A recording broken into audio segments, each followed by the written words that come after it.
Hey everybody, thanks for taking the time to tune in. Today, Apple Jane and I are going to head way down south to Mindanao, and we're going to show you how to buy some property. We've been looking at this property for a couple of years, and we're on our way down. We hope you'll join us. Hop on, and away we go.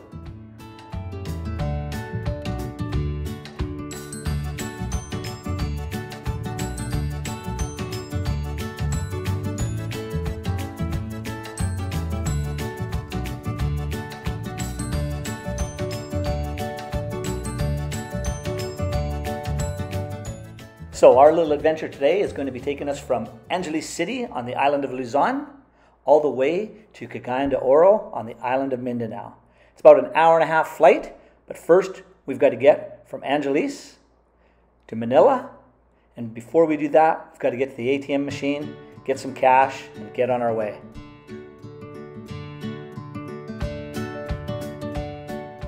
There it is. Cross your fingers.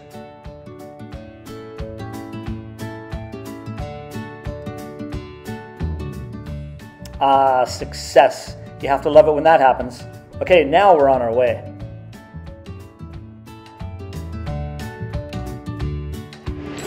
Apple, are you excited? Yes, I'm so excited. Are you ready? Yes, I'm ready. Let's go. So now the first thing we have to do to get to Manila is get to SM Mall at Clark, and that's about a 10-minute walk from here. It's about 100 pesos for a trike, but we're going to save that and make our way there to hop on the Genesis bus, which is about an hour-and-a-half ride to Manila. It's 450 pesos. Regularly, a driver would cost us about 5,000, so we're saving a whack of money for bigger and better things once we get to Cagayan de Oro.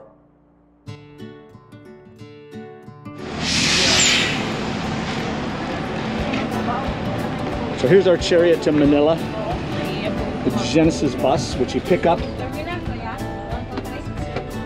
Hey, Gary, good morning. Good morning. You pick a seat, baby. You pick a seat, wherever you want to sit.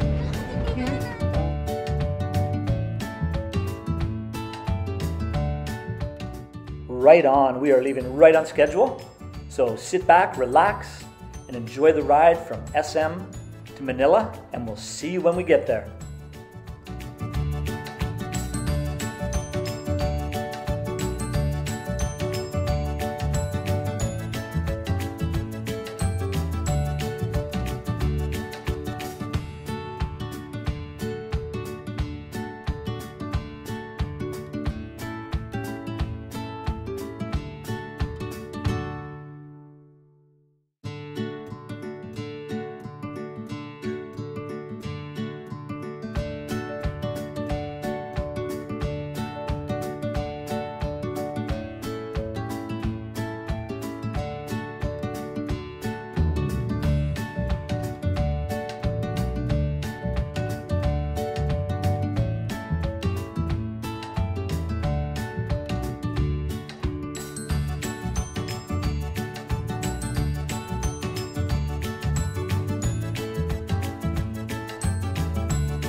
So we're in the big city, can you tell? Welcome to Manila.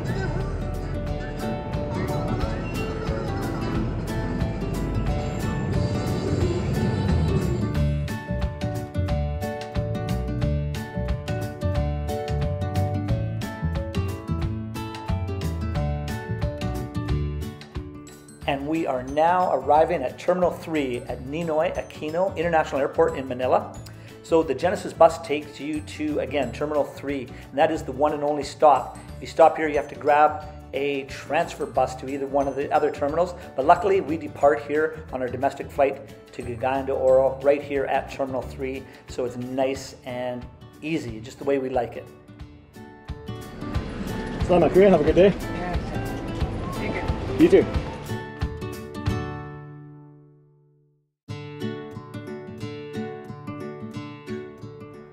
Well, we just cruised through security at Gate 2 at Terminal 3. We're going to grab lunch at Wendy's, and then we're going to make our way around that corner and up the escalator to Cebu Pacific, our flight to Cagayan de Oro. We booked this flight through Apple's friend Jerry out of Surigao, again on Mindanao, and we got the flight for 2,300 pesos, which is less than $100 Canadian. And that's for both of us, for an hour-and-a-half flight on an A320. You can't really beat that. Once you hit Southeast Asia, flying is unbelievable. The prices, you can go pretty much anywhere for almost nothing. I love it. It's definitely not like North America or Europe. So here we are at the Cebu Pacific self-check-in. Apple is checking us in right now.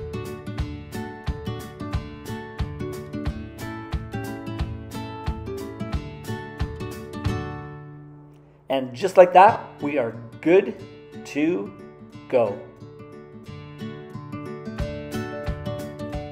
Like the sign says, now boarding Cagayan de Oro. We'll see you there. Enjoy the flight.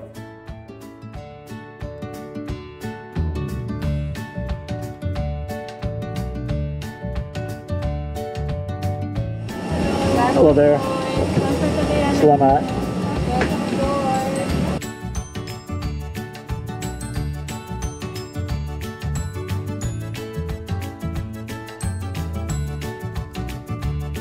The oxygen mask coverage of the sound.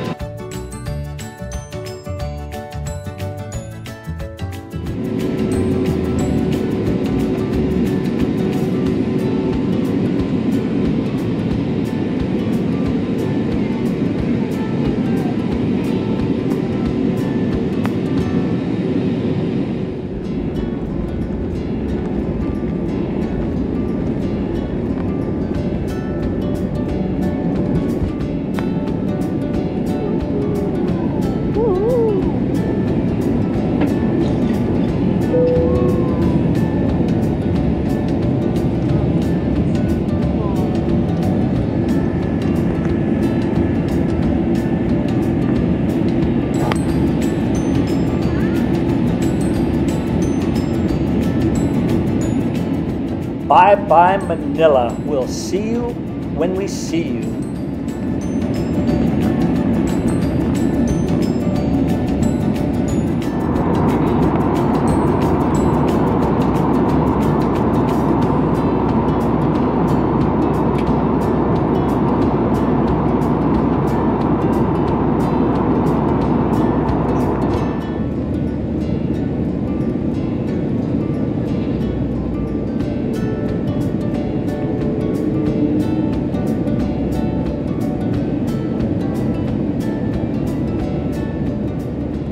And hello, Cagayan de Oro. It's good to see you.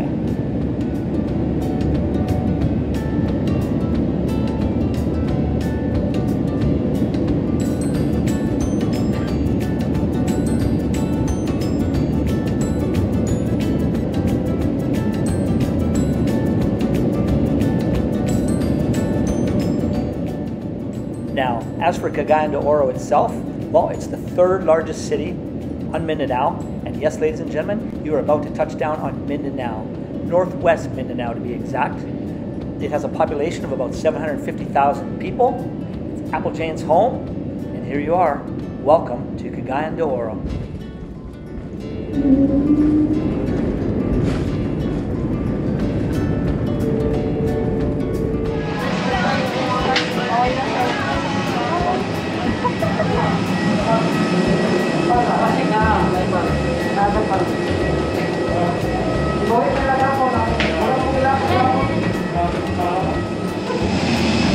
Okay. That was our bird.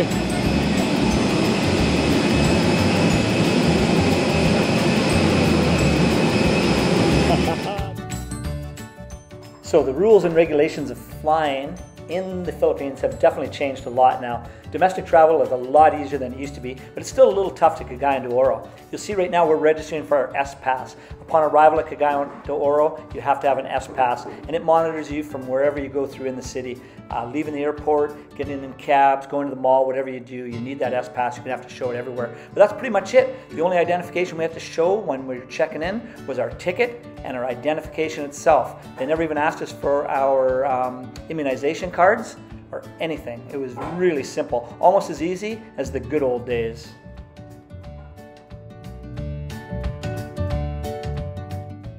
And here we are, free as a bird and ready to do exactly what we planned on showing you at the beginning of this video. Property near Cagayan de Oro.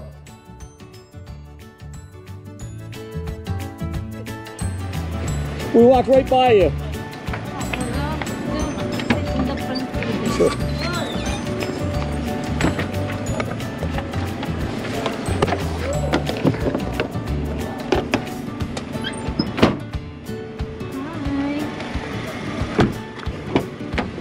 Hey Julie, hello.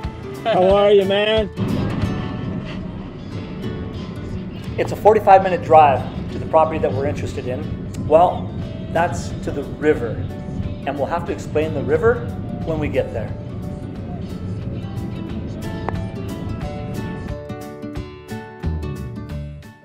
And that looks like a river to me. I guess we have a little bit of explaining to do.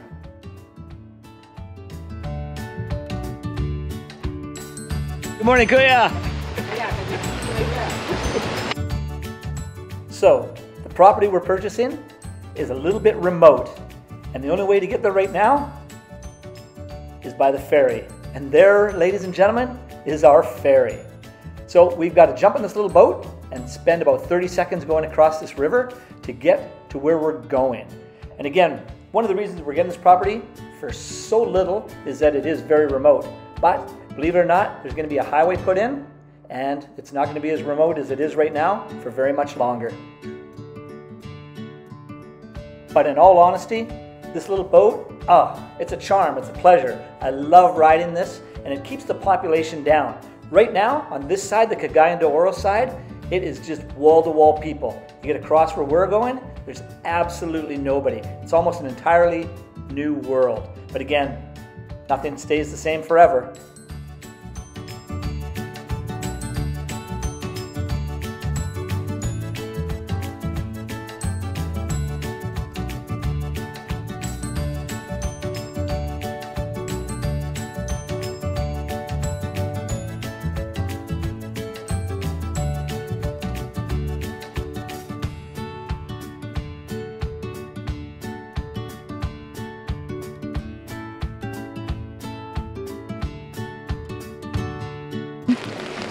There's great fishing, and we've had a lot of fun on this water. What is that, Apple? It's a nice view. Apple, you sound like a real estate agent. It's a nice what? It's a nice view.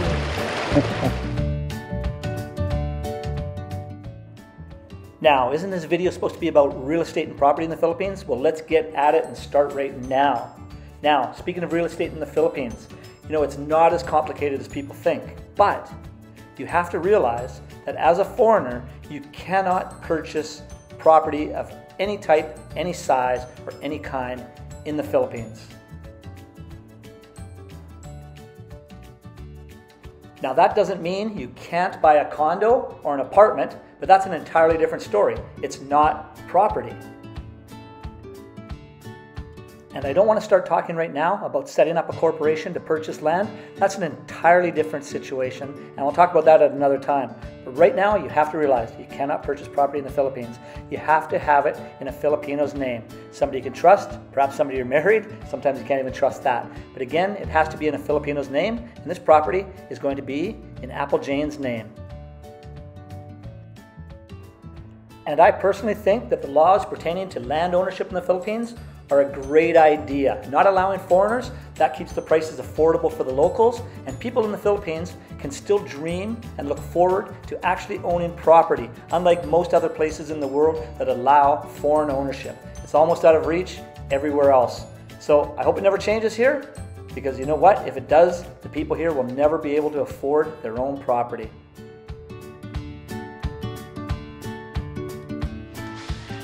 It's time now to hop in our next form of transportation to get us to the actual property.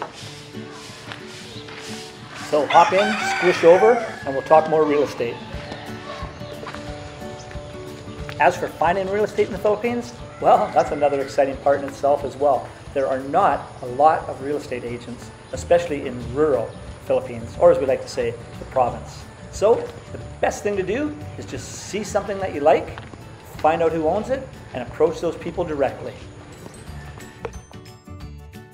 And here we are now approaching the little slice of heaven that Apple Jane and I discovered a couple of years ago, and of which we have been talking with the people, the owners, for those 2 years, letting them know that we were interested in the property, just knocking on the door, and then spending the last 2 years, just negotiating with them, expressing our interest, and negotiating a deal, which we have finally negotiated, and that's what we're here to do, is finalize that, and that is really how it's done in the Philippines. Now, once you've reached this stage, though, and you've basically committed yourself, it's time to do what I always recommend to do in the Philippines, because it costs absolutely nothing, and the best way to be protected is to have your lawyer finalize everything. Again, the first thing to do when you decide that you want to live in the Philippines is to find yourself a good lawyer, not just for real estate, but for everything, but in particular, real estate. Our attorney charged 3,000 pesos for this entire transaction. So again, that's even less than, that's $75 Canadian for the entire transaction to be legally witnessed, contractually written, and notarized all at the same time from start to finish. And if you're too lazy or too cheap to do that, well, you know what? You deserve any problems that you might have coming ahead.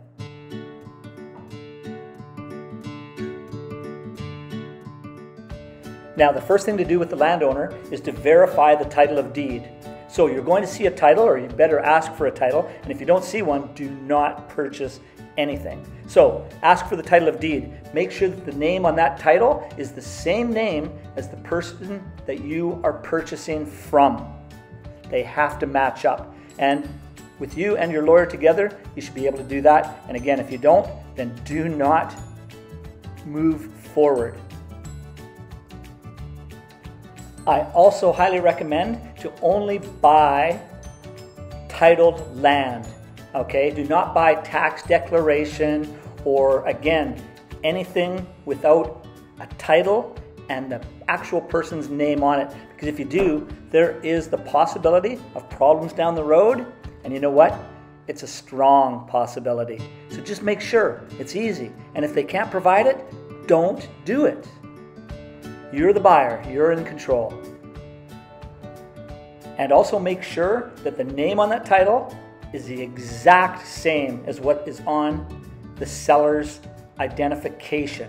Word for word, name for name. You do not want to be making a deal with a cousin, an aunt, an uncle. You don't want to deal with anybody other than the true seller.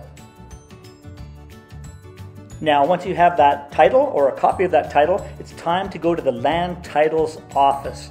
Yep, it's another adventure, and it's going to take time, but again, it's going to cover your ass. So you go to the land titles office and you match up that deed with what they have listed and registered at that land titles office. That is the only way you'll find out that that land is owned by that person only, and that they are the legal heir of that property. Okay, there you go. And again, with a lawyer in hand, you shouldn't have a problem, but make sure you do it. Once you've left that land titles office and everything lines up, well, it's time to have your land surveyed. And it needs to be surveyed by a government authorized surveyor, just to make sure, again, that it's all legit. This is going to cost between 15 and 20,000 pesos. It's probably the most expensive part of the land transaction, but again, this will tell you exactly where your property is. There can be no confusion with your neighbors or anything else. You have a surveyor come out, they're going to survey the land, they're going to mark the land, and they're going to put in the land posts. So again, it's something that should be done rather than relying on the owner saying that your property goes from that coconut tree to that barbed wire fence to that ant hive. Have it legally surveyed. And that's pretty much it. Okay, again, that payment, a lawyer is going to be about $3,000, a land surveyor is going to be about 15, maybe 20, somewhere in there. So, allow for about 25,000 additional pesos away from the cost of the land, and you should be golden. Now, if you don't take my advice, just remember, don't come back and say, don't come back and whine to anybody. You've been warned, you've been advised, and it's up to you to do it. It's easy, easy, easy. Now, just arrange and have everybody arrive at your lawyer's office to sign, seal, and deliver the transaction. Give them their cash, pick up your signature, your deed, all the registrations, your survey, and you know what? It's yours. But again, make sure it's done in that lawyer's office. Everybody is present. Names all match up. You're good to go. And congratulations, maybe somebody you know owns land in the Philippines. Have fun. And remember, it's more fun in the Philippines. And thank you for taking the time to check it out. Hope you enjoyed the video. Hope you'll take time to throw us a bone. And we'll see you next time.